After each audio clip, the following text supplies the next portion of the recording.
Okay, కందులు దుర్గేష్ గారు నాకు బాగా తెలుసండి. అవునా? చాలా బాగా తెలుసు ఆయన ఎలక్షన్ టైంలో కూడా మనం బాగా తిరిగాం. ఆయన పరిచయం బాగా నాకు ఫోన్ కాంటాక్ట్ అనమాట. ఆయన మంచి వ్యక్తి, చాలా మంచి వ్యక్తి.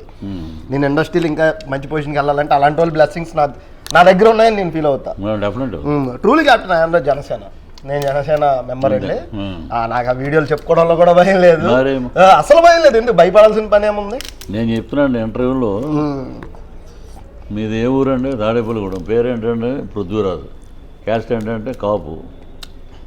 పార్టీ ఏదంటే జనసేన. పేదవాడికి పట్టెడు అన్నం పెట్టాలని చాలామంది స్లోగన్ చెప్తుంటారు. జనసేనలో సిద్ధాంతం ఏంటంటే పవన్ కళ్యాణ్ గారు చేసిన కృషి నేను ఆగుతూ అయిపోయినా పర్వాలేదు, ప్రజలు బాగుండాలి అంతే. 25 ఏళ్ల బియ్యం కోసం కాదురా మనం అరువులు దాచి 25 సంవత్సరాల భవిష్యత్తు కోసం. అది ట్రూ. అది పవన్ కళ్యాణ్ ఇప్పుడు మంచి చేసేవాడి మీద 10 రాళ్ళు పడతాయి. అది ఎక్కడైనా సహజం. అది పళ్ళు ఉన్న చెట్టగా రాళ్ళు. ఒకటి చెప్తానండి, రాళ్ళు వేసినా అక్కడి వరకు వెళ్ళవండి రాయ. అది వెళ్తుందా చెప్పండి? అవును.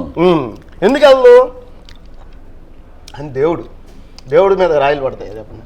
వెంకటేశ్వర స్వామికి ఎవరైనా ఏమన్నా? మరి